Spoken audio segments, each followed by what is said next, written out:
Hello natural beauties, welcome to my channel. My name is Nat and today we're going to be doing a spoiler-free book review.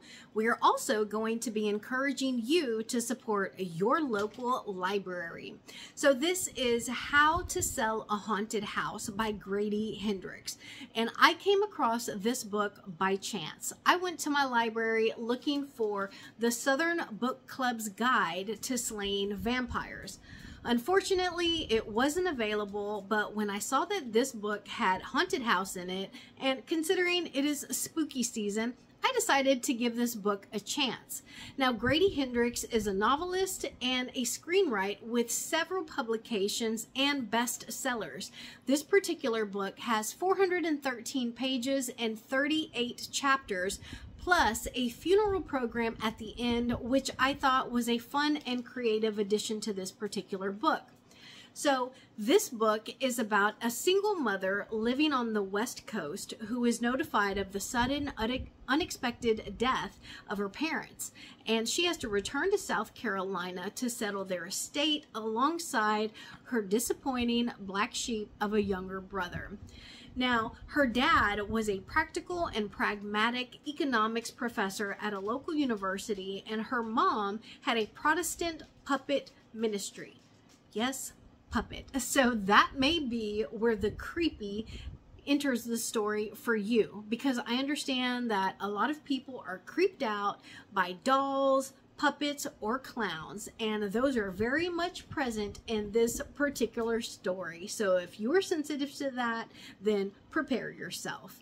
Now, while I thought that this was a longer book, I thought that it was an easy read. It was interesting, fast-paced, and it allowed it to just kind of be a smooth read for me. It was a page turner, and I did encounter a few areas or instances where I was just kind of over the sibling drama. Like, I get it. You're the black sheep, you're a disappointment, and you're the overachiever, and you want to solve all the problems. Like, let's move on. But despite that, in the plot where I thought like A, B, and C was going to happen, it didn't necessarily happen that way, because sometimes I can sit down and watch something or read a book and be like, all right, I know where this is going, I know what's going to happen, and that was not the case for this book, which I appreciated. I also appreciated how he wrote the characters to a depth where I kind of was invested in them individually.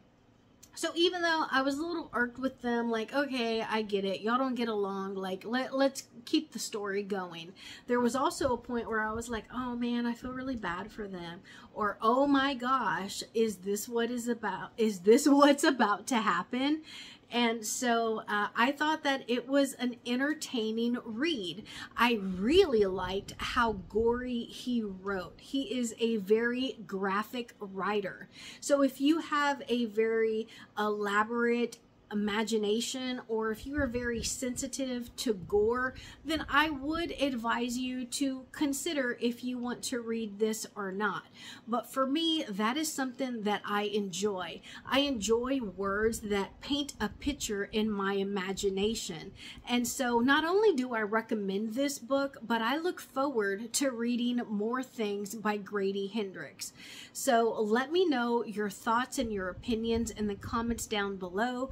Have you read this book? Have you read the Southern Book Club's Guide to Slaying Vampires? Because that is initially the book that I was looking for, but unfortunately I wasn't able to get it at that time. I'm hoping to get it soon.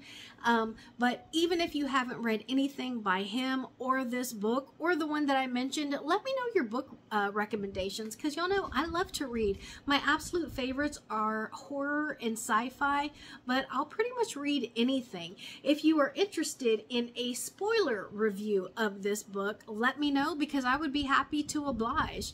Otherwise, thank you so much for joining me. Just know that I am sending you positivity, and I hope that you are doing what you love, and I also hope that you support your local library. Bye, y'all.